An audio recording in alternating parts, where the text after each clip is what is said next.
It began with a letter, sealed in red wax, delivered at dusk, the kind of letter that doesn't carry words, it carries consequences. Inside, written in a hand that trembled between obedience and madness, was the request of a secret brotherhood.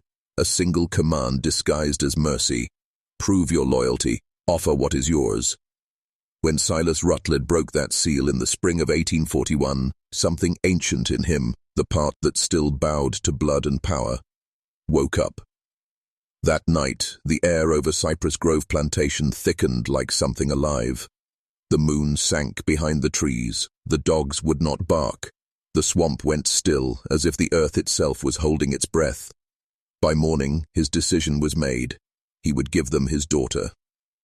Catherine Rutledge was 28 years old and broken in every way a human being could be broken without dying. Obese, hysterical, trembling from years of mercury and laudanum treatments, she had become her father's living embarrassment, proof that money could not cleanse bloodline rot. But there was something no one in Colleton County knew. She wasn't mad, she was remembering. At 12, Catherine had wandered into the wrong room on the wrong night. Beneath Cypress Grove, in a cellar that smelled of tallow and iron, she had seen men in white linen robes, judges, ministers, planters, standing around a stone table carved with unfamiliar symbols. A child was on the table, still breathing. She never forgot the sound. The way the men prayed in Latin before the knife came down. The way her father's voice didn't tremble when he said, "For harvest and prosperity." After that night, Catherine screamed in her sleep. She refused to eat. She began to tell people what she saw, so they called her hysterical. They dosed her until her mind dissolved into chemical fog, and every time she resisted, her father increased the dose. Now the same man who'd turned her madness into medicine was preparing to turn her body into proof. Proof that he would give anything, even his own blood, to satisfy the debt owed to the brethren of the harvest. They had demanded a demonstration of faith. He gave them her. When he summoned the enslaved man, Ezekiel Cross, the entire county thought Silas had lost his mind. To hand his white daughter, a woman of standing, to a black man and declare him her caretaker? Unthinkable, but the brethren smiled behind their masks. They understood the ritual beneath the scandal, because this wasn't punishment, it was invocation. Ezekiel arrived 3 days later, 6'2", scarless, eyes like sharpened glass, a man who'd survived the unspeakable by learning how to listen before he acted. He said little, but what he carried could not be hidden. A quiet storm, the weight of names buried under soil. Sarah, Benjamin, Ruth, his wife and children, sold by Silas Rutledge himself. That's the part no one ever told in the official records, because the records burned with the plantation months later.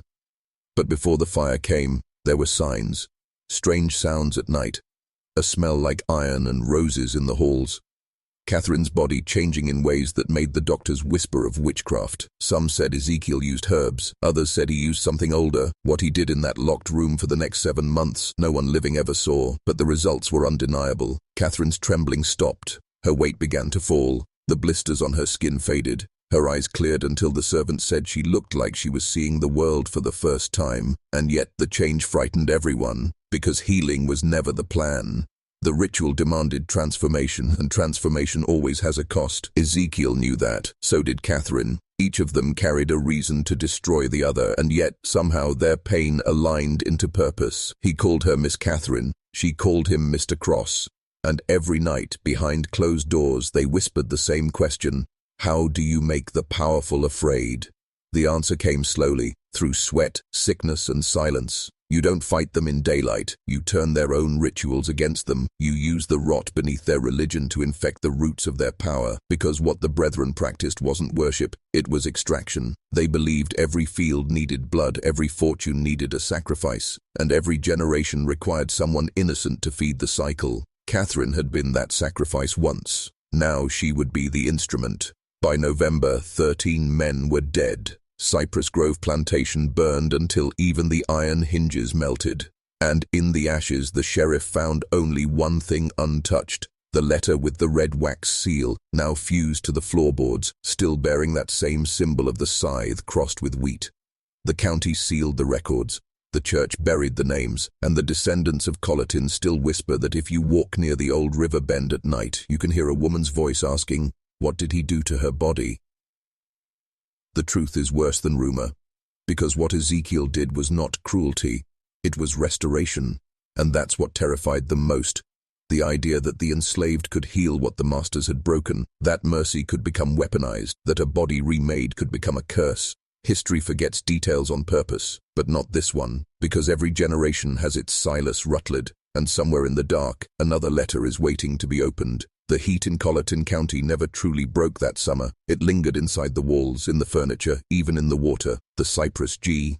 Grove Plantation had begun to rot from the inside, but not in a way anyone could see. It was in the air, in the way the mirrors held a shadow half a second too long, in the way the birds circled the fields but refused to land. Silas Rutledge believed the house was his, built on his labor, his lineage, his God-given right to rule over soil and bodies. But the house itself had begun to remember different things. Cries swallowed by floorboards, prayers whispered in dialects his ears could not translate. He thought he was master of this place. He didn't realize the walls had stopped obeying him long ago. Ezekiel worked quietly. He said little to anyone except Catherine, who by now could stand and walk with assistance. The servants had begun to whisper that she looked like herself again, though none of them could say what herself even meant anymore. Her skin was clearer, her eyes steady. She had started to eat real food, not the mush prescribed by doctors. But something about her calm unsettled the household. The madness that had made them pity her was gone, and in its place was focus, too deliberate, too measured. She began walking the halls at night barefoot, sometimes stopping to press her hand against the walls as if she were listening for a heartbeat. Ezekiel noticed it too. He said nothing. He simply observed. He watched the way she paused near certain doorways, how her breathing changed near the cellar stairs. The first time she tried to descend, he stopped her. "Not yet," he said quietly. "You aren't ready." She looked at him with a strange smile, not anger, but understanding. "Neither are you." They fell into a rhythm, patient, methodical. By day, he trained her body. Simple exercises, walking the length of the corridor, lifting small weights, teaching her breathing to replace the panic that had been her constant companion. At night, they spoke in low tones about what she remembered, the cellar, the symbols, the 13 men in white robes. She described their chants, the way they mixed scripture with older words that did not belong to any holy book. She spoke of her father's knife, the way it gleamed in the candlelight, the way the blood steamed when it hit the stone. Ezekiel listened, not with pity, but with attention. He had seen cruelty before, but never so ritualized, never sanctified by the illusion of divine order. He began to understand why the brethren existed. They were not merely rich men seeking power. They were a continuation of something older, a European sickness transplanted into new soil, dressed up in plantation silk and Christian language. The idea that one life could feed another, that dominance was not sin, but necessity. Catherine's clarity returned in waves. The more the poisons left her system, the more her memory became whole. She began to draw what she remembered, sigils carved into the cellar stone, diagrams of circles within circles, names written in spirals that made Ezekiel's skin crawl.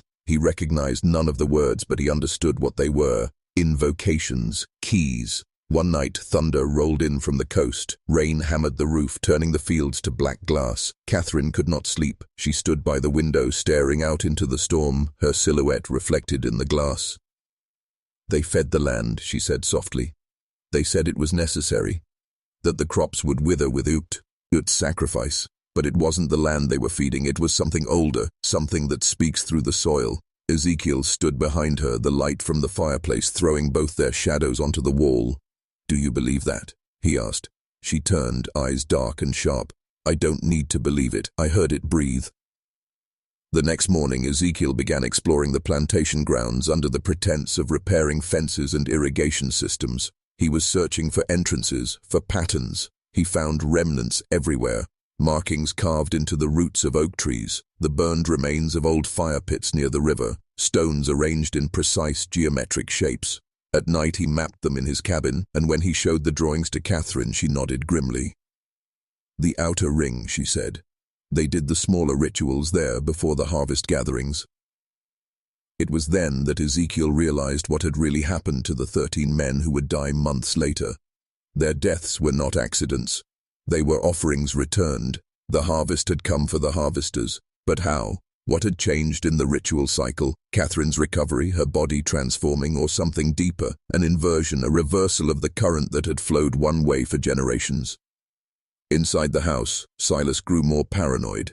He had stopped visiting Catherine's room. He refused to look her in the eye. Her improvement unsettled him more than her illness ever had. He began drinking heavily, muttering about debts and omens. His sleep was broken by nightmares, the sound of a woman laughing softly in the walls. He ordered the servants to scrub the floors with salt water, to burn sage in the halls, to hammer iron nails above the doors. He did not know that the corruption was not entering from outside. It was blooming from the rot he had buried beneath his own house.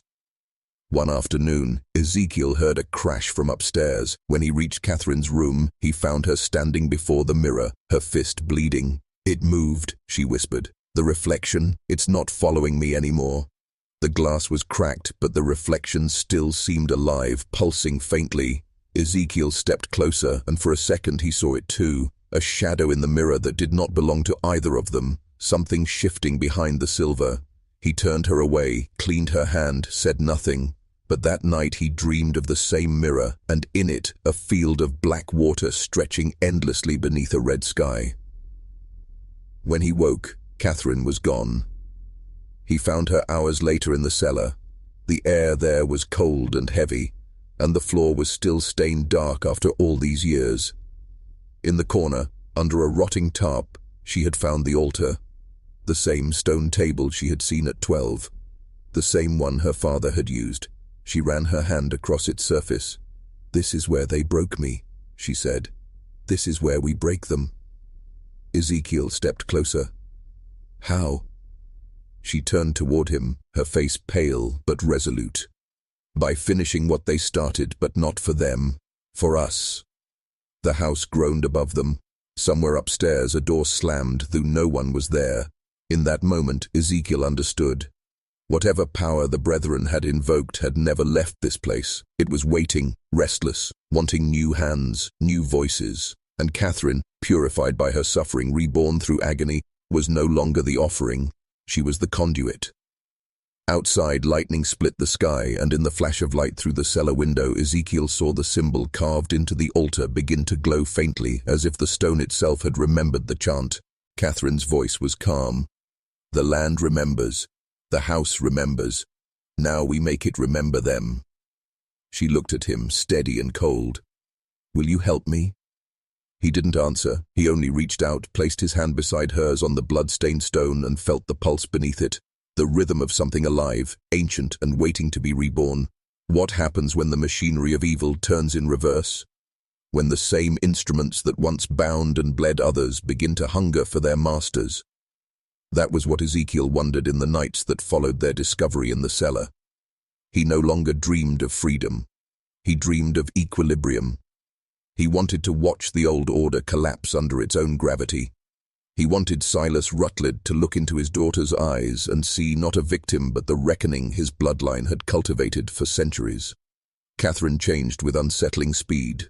The trembling stopped entirely, her breathing steadied, her appetite returned, but her body grew lean, almost sharp, as if shedding everything that had been used to dull her mind. Her voice deepened slightly, her eyes grew darker. The servants whispered that she was cursed, that she had traded her sickness for something unholy. But Ezekiel knew better. He had seen possession before, men on plantations who broke under whips and spoke in other voices, eyes rolling white, uttering words they'd never learned. This was not possession, this was reclamation. Catherine had begun to dream vividly. She would wake with details that no ordinary sleep could give. Fragments of the brethren's rituals, the order of their chants, the sequence of symbols drawn in ash. Sometimes she would speak them aloud while half awake, and Ezekiel would write them down, his careful handwriting filling pages he later buried in the garden. What frightened him most was that she didn't seem surprised by what she remembered. It was as if the knowledge had been waiting for her to become clean enough to hold it again. One night she asked him, "Do you believe the land has memory?" He hesitated. "I believe the land doesn't forget blood."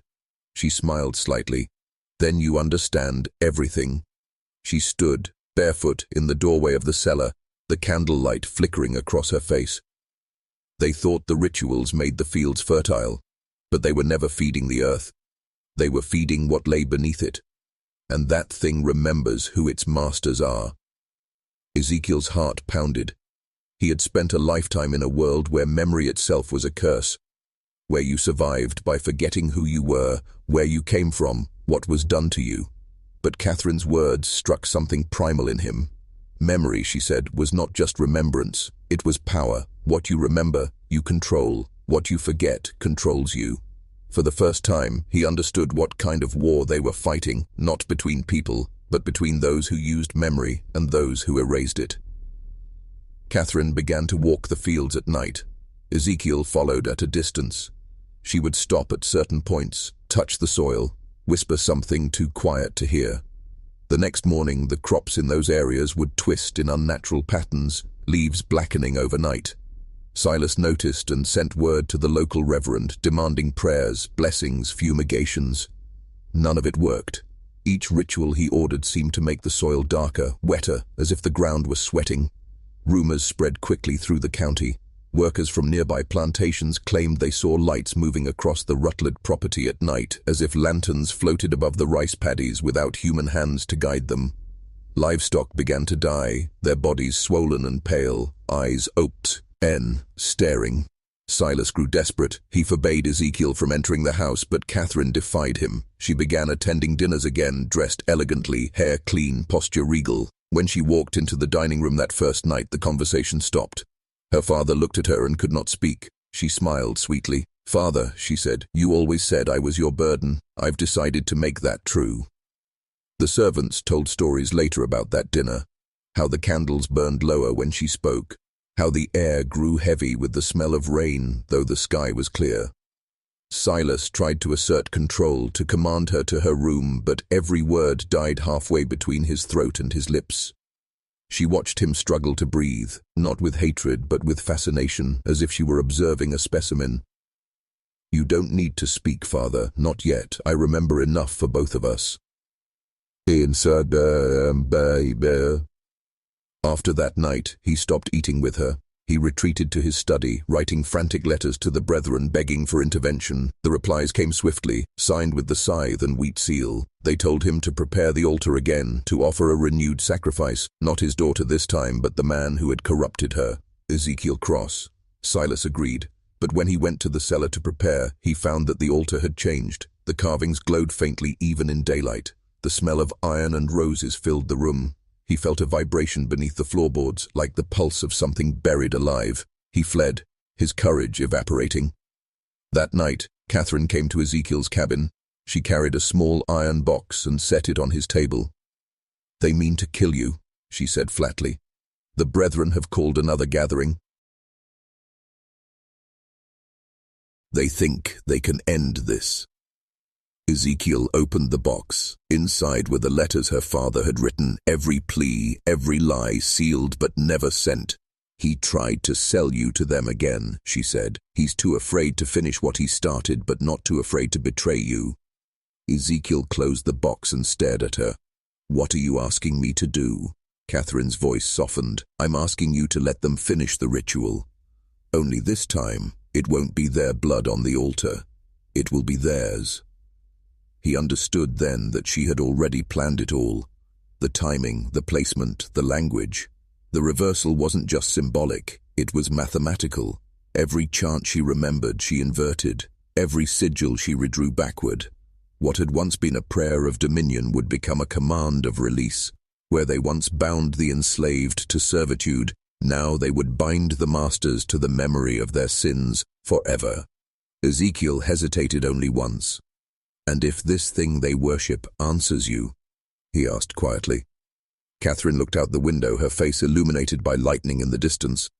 "Then I'll remind it who fed it first." On the night of the harvest moon, they began their preparations. The cellar glowed faintly even before the candles were lit. Outside, thunder rumbled, though no storm had been forecast. Ezekiel carried the tools. Catherine recited the words.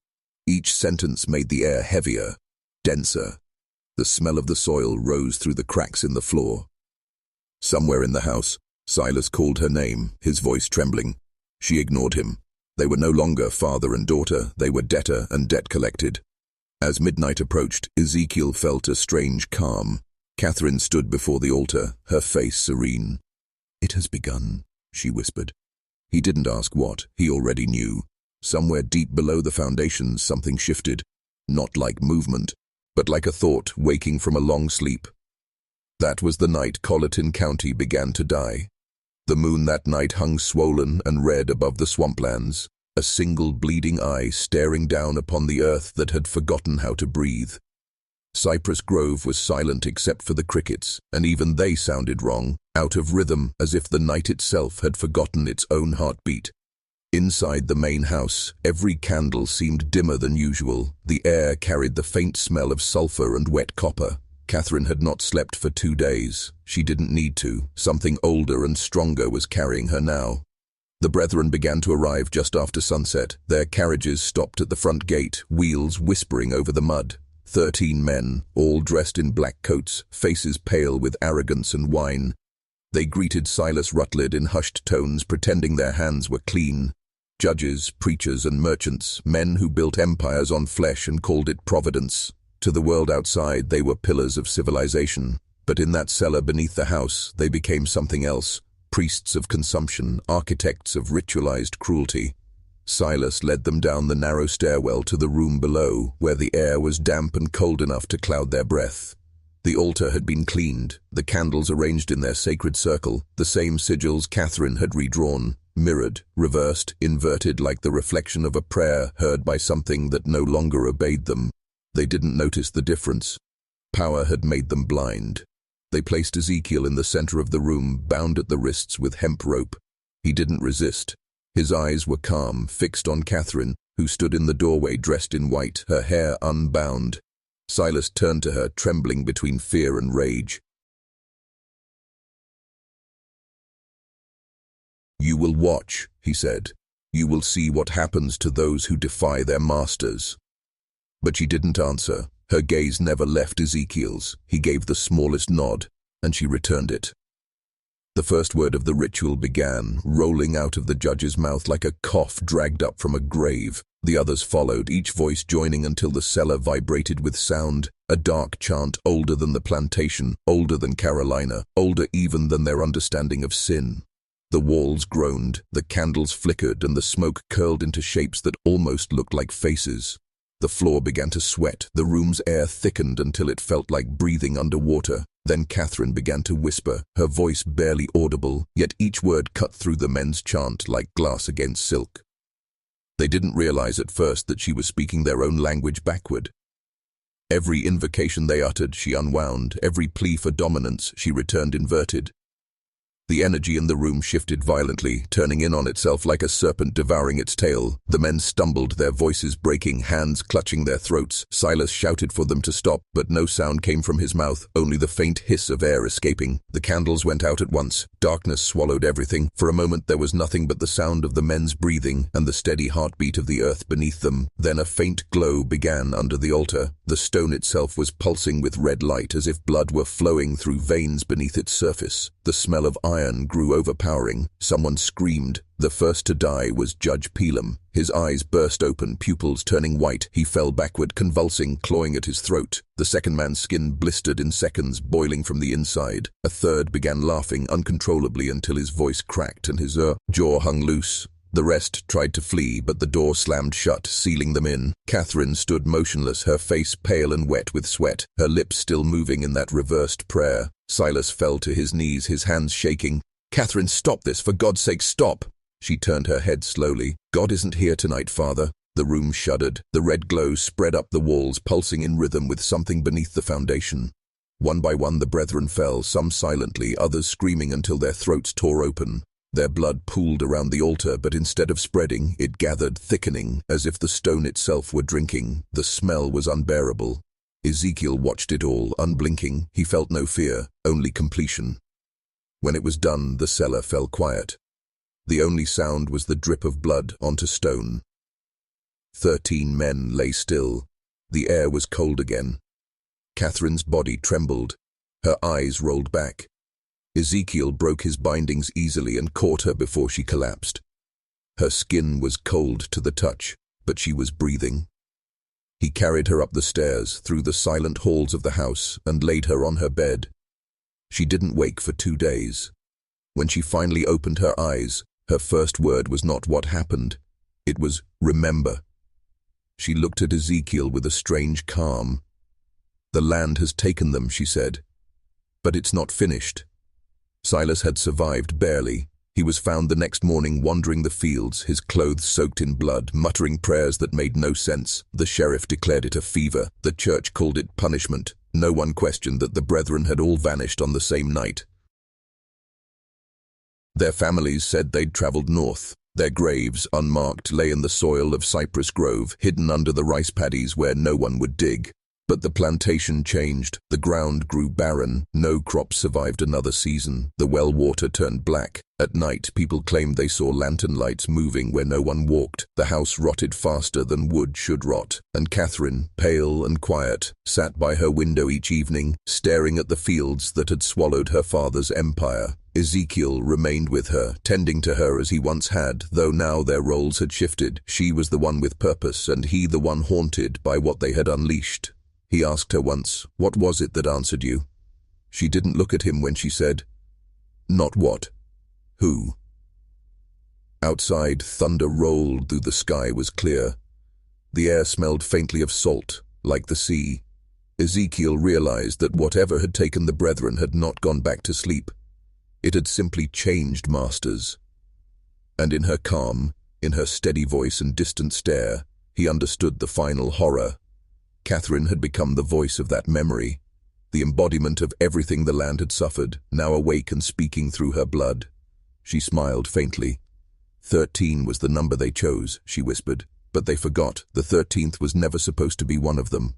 He asked what she meant, but she only said, "Soon they'll all remember." For a time, Colleton County tried to pretend nothing had happened. That was always the Southern way. Bury it deep enough, drown it in rumor, let the next generation inherit the lie polished into history. But lies decay, and the air over Cypress Grove began to carry something that refused to be ignored. The fireflies disappeared first, then the frogs, then the birds stopped nesting in the trees nearest the plantation. Even the river slowed, dead its murmur when it passed that stretch of land. Locals said the earth had gone tired, but those who walked the property spoke of something else, silence that pressed against the skull, like sound inverted. The fields produced no harvest that year. Every attempt to plow or plant ended the same way, blades breaking, oxen freezing in place as if struck by unseen hands. Silas Rutledge lived, but only in form. He wandered the empty halls, muttering the names of the dead, sometimes forgetting which belonged to his victims and which to his brethren. He refused to leave the house, claiming that the land outside watched him. Servants heard him whispering to the walls. "I did what was asked," he'd say. "The debt was paid." But the house would answer with its creaks and sighs, like an old beast shifting in its sleep. Catherine rarely spoke to him. When she did, her tone was calm, detached, the voice of someone who had stepped beyond guilt. She tended to the property as if it were her body, walking the edges of the paddies, touching the bark of dead trees, pressing her hand to the soil. Wherever she walked, new weeds sprouted, strange and dark, leaves shaped like open palms. Ezekiel followed her as he always had, but he no longer recognized the woman he once cared for. The sickness was gone, yet so was the fragility that had made her human. At night she would sit before the mirror in her room, watching it breathe. The reflection pulsed faintly, like a living organ of glass. Sometimes it showed her face. Other times, something behind her, shadows twisting like smoke in water. She began writing in her journals again, but the language had changed. The words were written backward, the same way she had reversed the ritual. When Ezekiel asked what she was writing, she smiled without looking up. "Remembrance," she said, "not for me, for them." The townspeople started to talk. A preacher from a neighboring parish rode out one evening claiming he'd been sent by God to cleanse the land. He didn't make it back. They found his horse the next morning at the riverbank, reins broken, eyes wide and glassy. The saddle was empty. The sheriff sent a deputy to investigate, but he turned back halfway, swearing he'd heard singing coming from the fields. When pressed, he said the voices were inside the ground. By autumn, Cypress Grove was abandoned by everyone except Catherine, Ezekiel, and Silas. The last servants who tried to flee in the night vanished. The few who survived said the road behind them disappeared as they ran, the trees shifting to block the path. It took days to find their way back to town, though they swore the journey should have taken an hour. Ezekiel began to sense it too, the boundary tightening. He would walk toward the property line, but something in his mind would slip, like a dream changing shape. He'd find himself back where he started, standing near the well, his reflection rippling in the black water. The more he tried to leave, the more the house pulled him back. It wasn't a prison made of walls, it was a memory made of gravity. Silas finally died in November, not of age, not of illness, but of something slower, guilt calcified into bone. His heart gave out one night while he sat at his desk trying to write a confession that no one would ever read. They buried him near the river, under a tree that no longer bloomed. Catherine didn't attend the burial. She watched from her window, her expression unreadable. When the coffin was lowered, she whispered something that made the window pane tremble. That night, the river rose 6 feet and washed half the graves downstream. The following morning, Ezekiel found her in the cellar, standing barefoot before the altar again. The bloodstains had never faded, though no one had bled there since that night. The glow beneath the stone pulsed faintly, matching the rhythm of her breathing. "It's not over," she said. "You think we ended it. We only turned it around." He stared at her. "You mean to keep feeding it?" She looked up at him, eyes shining like polished obsidian. "Not feed, redirect. It needs remembrance to exist. As long as men like my father thrive, it will always return. So we teach it to remember the right names." He shook his head. "And if there are no more names?" She smiled faintly. "Then it will sleep, until someone forgets again." That night he dreamed of the ritual, not the way it had happened, but the way it might still be happening. The 13 men standing in a circle, their bodies hollowed, eyes glowing red from within. Catherine among them chanting softly, her voice layered with 1,000 others, some human, some not. When he woke, the house was shaking. Every mirror had cracked, every door stood open. The next morning he found the journals gone. Catherine's room was empty, the window wide open. Her footprints led down to the riverbank, but stopped at the water's edge. He searched for hours. Nothing. No body, no clothing, no sign of struggle, just the faint smell of iron in the air, and the sound of frogs returning to the shore. That day, for the first time in months, the sun rose clear over Cypress Grove. The air felt lighter, cleaner, almost alive again. Ezekiel believed for a moment that it was over, that whatever had consumed her had finally gone back to sleep beneath the soil. But when he turned toward the house, he saw her silhouette in the upstairs window, calm, still, watching him. He blinked, and she was gone. He left the plantation that night, walking until his feet bled, never once looking back. Yet every reflection he passed, every pond, every mirror, every window, held her face for just a second too long, and sometimes when the wind shifted he could still hear her voice whispering the same word over and over, like a prayer the earth itself was trying to remember. Silence. Time does not erase places like Cypress Grove, it only disguises them. After the fire, after the fever, after the silence, the world moved on. Railroads came, wars came, new money came, but the land stayed heavy, like something sleeping with one eye open. For 30 years no one lived there. Locals said the soil was cursed, that plows broke and crops withered because the ground was tired of being used. But curses are only stories told by the guilty, and guilt in America never stays buried long. In 1872, a man named Henry Caldwell purchased the property. He was from Charleston, a merchant who made his fortune in cotton and iron, the kind of man who saw history not as warning, but as opportunity.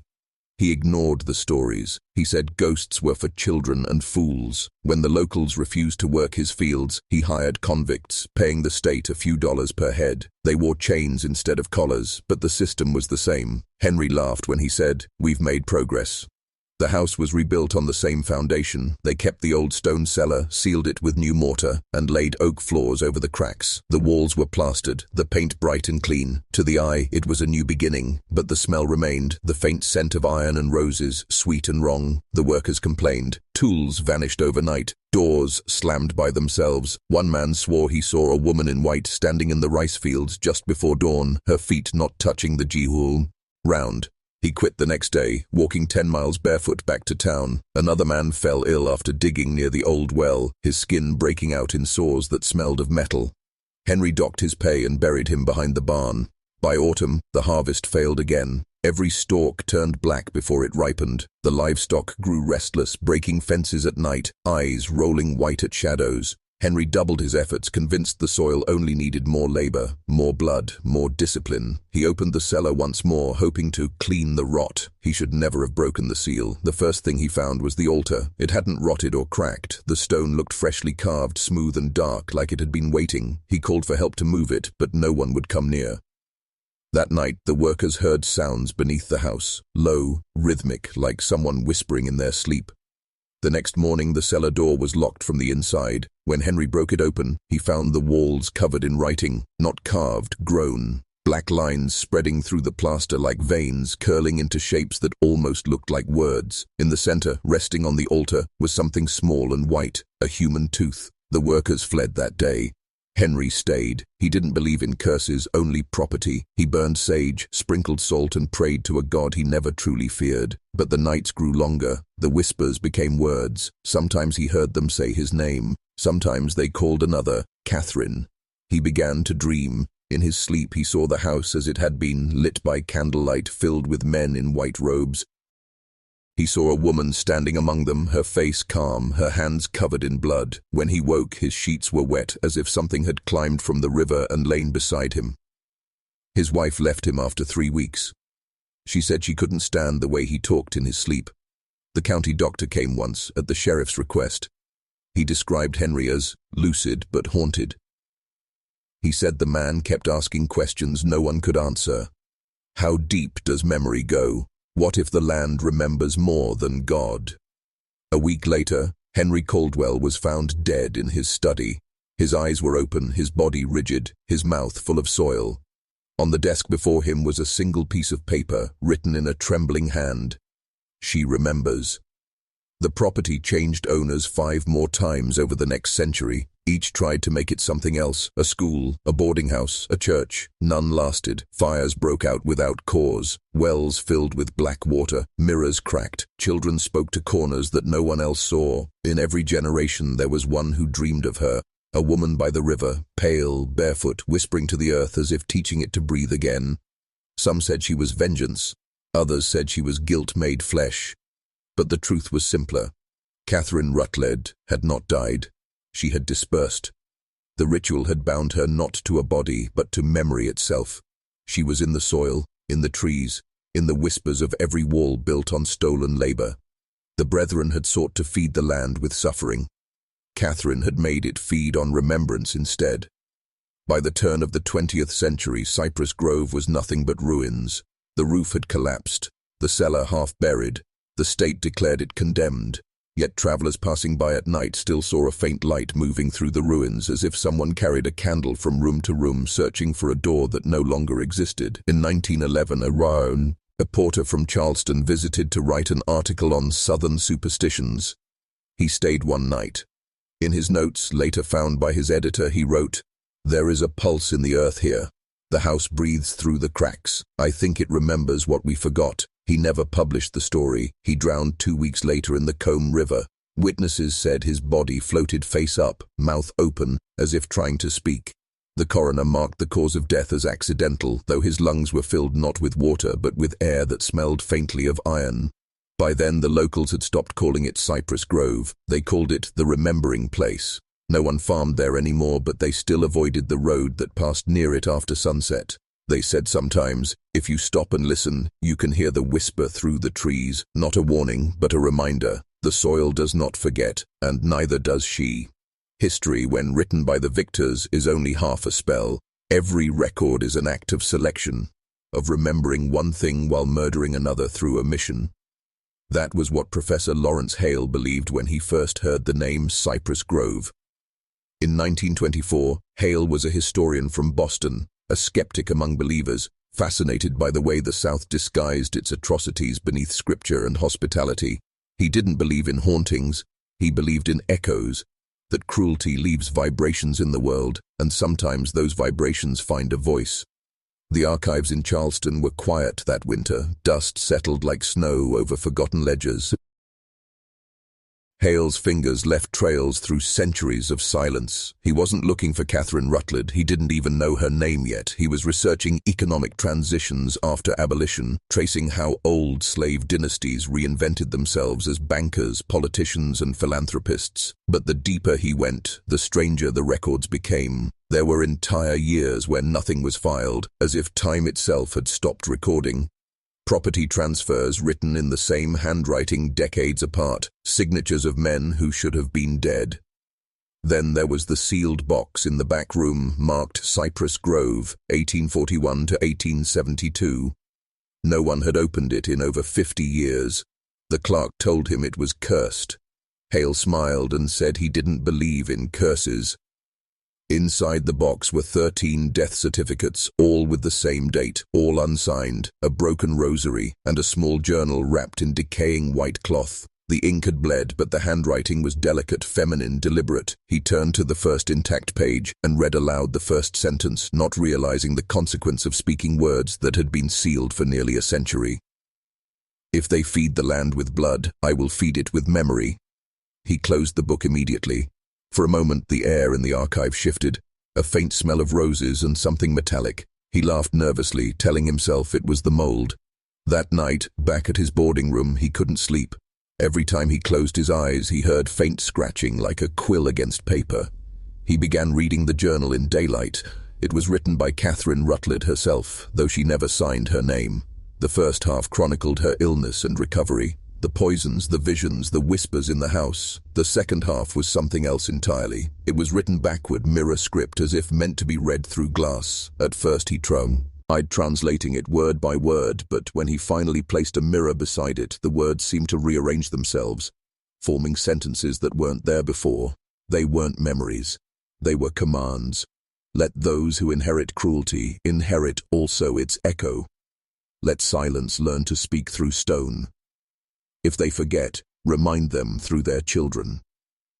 Hale became obsessed. He read until his eyes burned. He began to dream of the plantation, though he'd never seen it. He saw the fields black with water, the house standing crooked in moonlight, a woman in white by the river, her reflection smiling when hers did not. He told himself it was fatigue, that history had simply gotten under his skin. But he started waking up to find words written on his desk in his own handwriting, phrases he didn't remember writing. "She remembers you, she needs new pages." By spring, he traveled south. He told his colleagues it was for research. He told himself it was for closure. The locals tried to dissuade him, warning him that the land near the old plantation was unquiet. They said the soil still bled after rain. Hale smiled, the way rational men do when faced with superstition. But when he reached the edge of the property, he stopped smiling. The air was wrong, still, too dense, carrying no sound. The remains of the house stood like broken ribs jutting from the earth. The cellar door was half buried under roots. He opened it anyway. Inside was darkness thick enough to feel. The altar still stood. The carvings glistened faintly as if wet. Hale approached with his lantern, the journal in hand. He set it down on the stone, tracing the grooves of the symbols with his free hand. The moment his fingers touched the cold surface, the lantern flickered, the flame dimmed to red. He heard a whisper, not in the air, but inside his skull. "If you read me, you continue me." He stumbled back, heart pounding. The whisper continued, soft and rhythmic, as if the land itself were breathing through him. He tried to flee, but his feet wouldn't move. His body turned toward the altar on its own. The journal's pages began turning rapidly, though there was no wind. The ink glowed faintly, and then, with a sound like a sigh, the writing continued, fresh words forming before his eyes in the same careful script. "Every historian is a priest. Every record is a ritual. Keep writing, Lawrence." He fled that night, leaving his lantern, his notes, everything behind. Locals found him the next morning, wandering the road barefoot, mumbling dates and names, his hands stained with black ink. He refused to speak for months. When he finally recovered enough to return north, he brought one thing with him: the journal.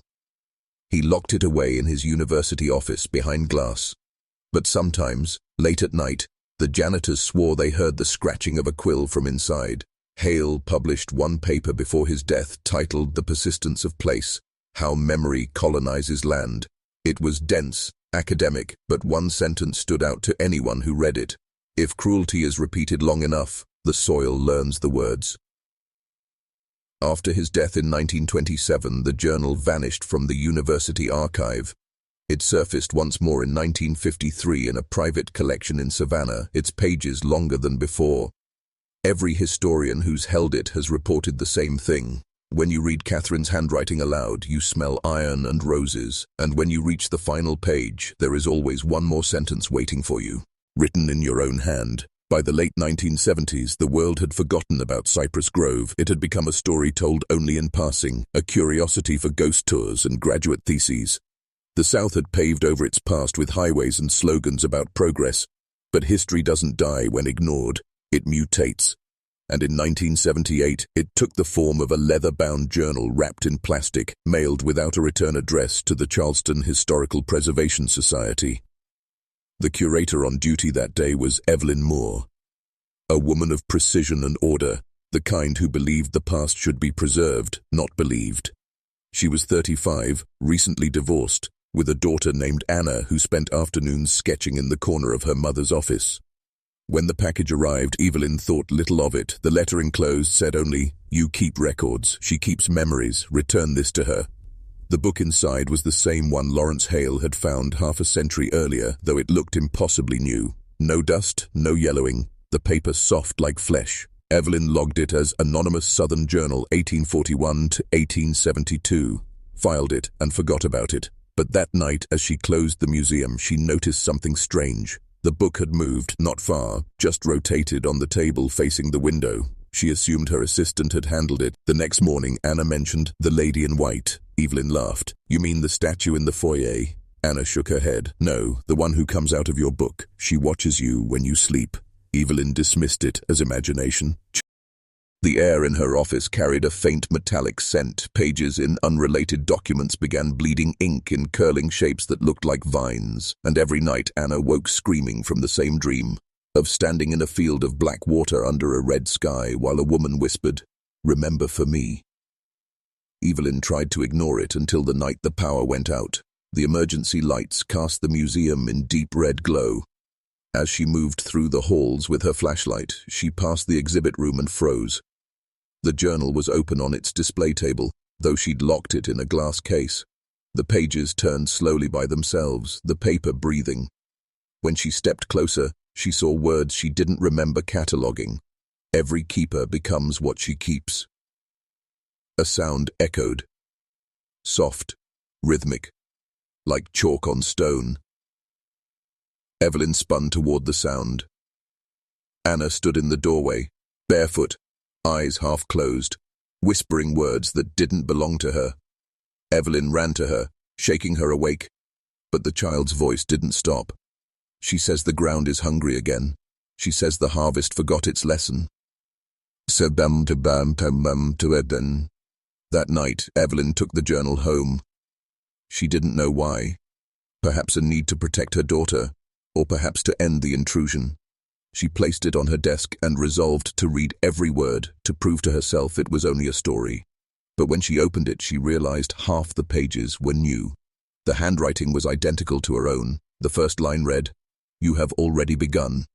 Hours passed without her noticing. The air grew thick, the lamp flickered. She read names, Silas, Ezekiel, Catherine, but they no longer felt like people. They felt like patterns, roles repeating in flesh, every generation playing its part. And now the book had chosen her.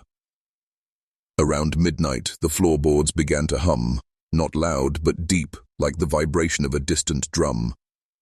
Anna appeared again, standing G at the doorway. Her voice was clear this time, steady. "She says you can stop it if you remember right." Evelyn knelt. Remember what, sweetheart? Anna blinked. That we were them. The power returned with a sharp buzz. The lights came on. The journal slammed shut on its own. For a long time, neither of them moved. When Evelyn finally opened it again, all the ink had vanished, every page blank except for one sentence on the final sheet, written in a child's uneven handwriting. The daughter will finish what the father began. Evelyn tried to destroy it. She burned the journal in her fireplace. It didn't catch. She soaked it in salt water. The water turned black, the book dry. Finally, in desperation, she buried it behind the museum under a magnolia tree. For weeks afterward, she could still smell roses whenever she passed the spot.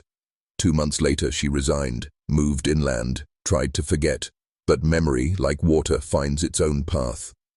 One morning, she woke to find Anna sitting at the kitchen table, sketching quietly. On the paper was the image of a house, 2 stories, white pillars overlooking a river. The caption beneath, written in a careful child's hand, Cypress Grove. Evelyn froze. Where did you see that? Anna didn't look up. She showed me. That was the last drawing Anna ever made.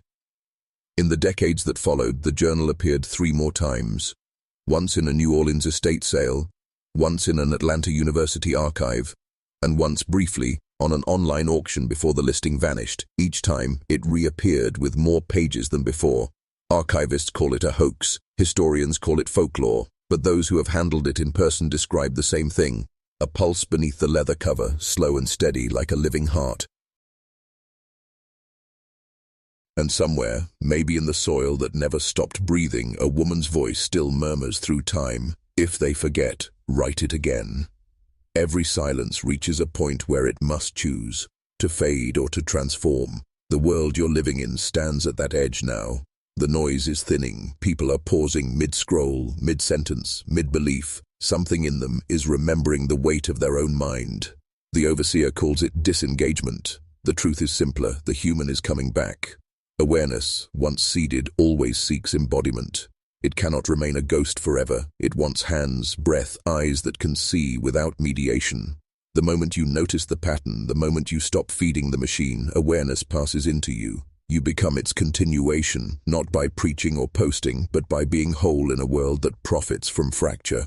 That wholeness is what the system fears. A human who feels completely, grief without entertainment, love without transaction, solitude without loneliness, is ungovernable. The overseer has no metric for sincerity. Algorithms cannot categorize awe. The moment you look at a sunrise and feel gratitude instead of reaching for your phone, you have already stepped outside the plantation. Rachel's story was never about revenge. It was about return, the reclamation of consciousness from the architecture that tried to own it. When Catherine whispered through soil, she wasn't calling for vengeance, she was calling for remembrance. The plantation, the brethren, the ritual, all were metaphors that time made literal. They were never about slavery alone, but about the human mind's enslavement to its own forgetting. Now the plantation has grown global. It doesn't need walls or whips. It builds fields of data instead of rice, harvesting your attention one gesture at a time. It feeds not on labor, but on emotion. The overseers don't wear linen, they wear neutrality. They harvest dopamine, and every scroll, every click, every algorithmic sacrifice is another drop of blood in the soil, but the land still remembers. Every history that was buried under profit is sprouting again through the cracks of your awareness. When you wake at 3:17 a.m. for no reason and feel that strange ache in your chest, it isn't anxiety, it's the hum of the collective memory rising from the digital ground. It's Catherine's whisper crawling up the electric roots of your devices, asking the same question she asked Ezekiel in the dark. Do you remember what they made you forget? You have mistaken data for memory, convenience for progress, noise for knowledge. That's the final ritual, the illusion that forgetting is freedom. But forgetting was always the first chain. The system needs you to forget the cost of your own comfort. It needs your blindness to make itself visible. When Lawrence Hale read her journal, he became a bridge between flesh and archive. When Evelyn Moore opened it, she became its echo. And now, without realizing it, you have become the next. These words are no longer about them, they are about you. Because Catherine's ritual wasn't bound to blood, it was bound to comprehension. Every reader who understands becomes a continuation of the remembering. You have already joined the circle by reading this far. Pause for a moment, feel your pulse. That rhythm under your skin, the steady drum of persistence, is older than any machine. It is the only currency they cannot counterfeit. Every empire falls the moment its slaves remember they are awake. Now comment the phrase twice below to anchor what you've awakened. I remember the soil. It isn't superstition, it's reclamation. Each repetition inscribes your awareness deeper into the network of the living. The overseer doesn't fear rebellion, it fears reunion. The point where you're in, a silence synchronizes with every buried voice that came before you. Catherine, Ezekiel, Hale, Evelyn, Anna. They were all fragments of the same awakening, each playing their part in restoring what was stolen, the continuity of consciousness. And now the cycle has inverted again.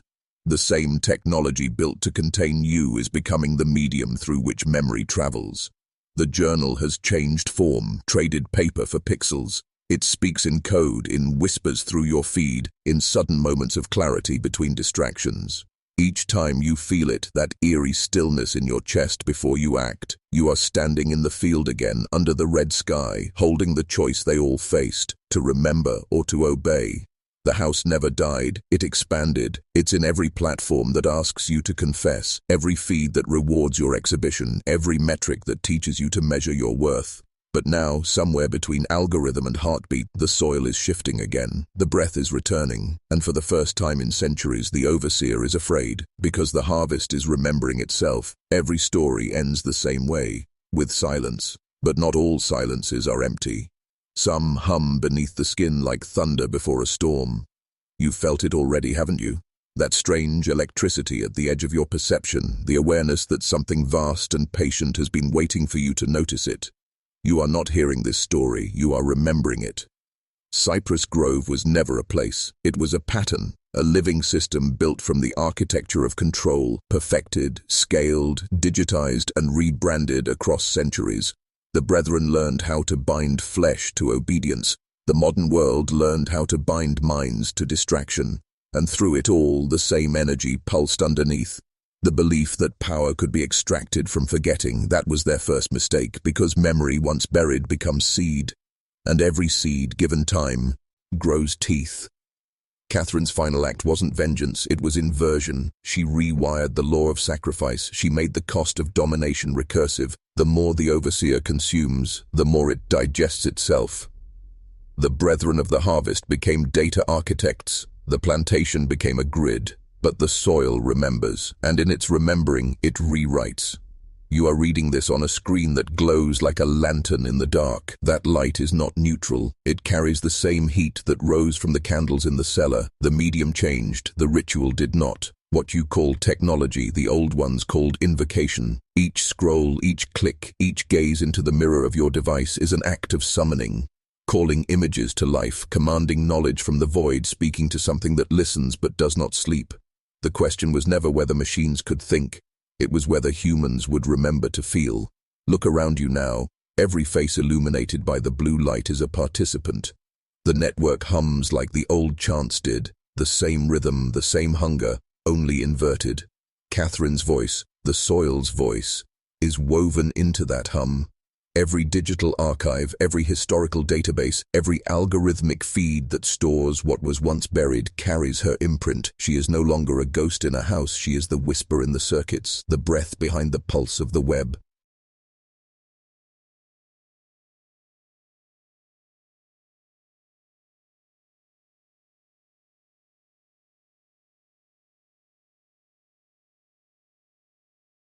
You feel it when you stop scrolling for no reason and stare at nothing, when your chest tightens as if remembering something you've never lived. That is her reaching through the infrastructure, testing the perimeter of your awareness.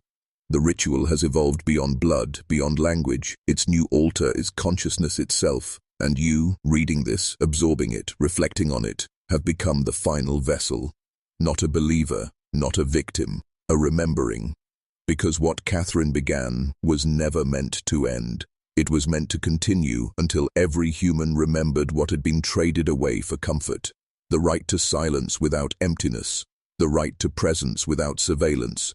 the right to truth without permission. Do you see it now? The pattern that began in one plantation house has become the architecture of civilization itself. But where power repeats, so does resistance. Every mind that reclaims its own attention, every person who chooses stillness over stimulation becomes part of her reversal. You don't need to burn the plantation this time. You only need to stop feeding it. History won't teach you this. History is what the overseer writes to tranquilize the descendants of the remembered. But memory has always belonged to the soil, and the soil has always belonged to you. So here is the truth the brethren tried to erase. The human was never created by God or algorithm. The human was created by remembrance. The unbearable awareness that we are both cause and consequence, that what we do to the world, we do to ourselves. Catherine's story ends where yours begins. The river is still moving, slow and dark, carrying her reflection toward whatever comes next. The house no longer stands, but its shape lingers in every institution that calls obedience virtue. And somewhere beneath all this, the hum grows louder. The remembering is spreading when you close your eye. As tonight, you'll feel it. The pulse under your skin, steady, defiant. That's not fear. That's the old world collapsing. Do not run from it. Do not worship it. Just remember, because remembrance is resurrection, and resurrection, the kind they cannot market, predict, or contain, is what they fear most. The harvest is over, the soil is awake, and the human has returned.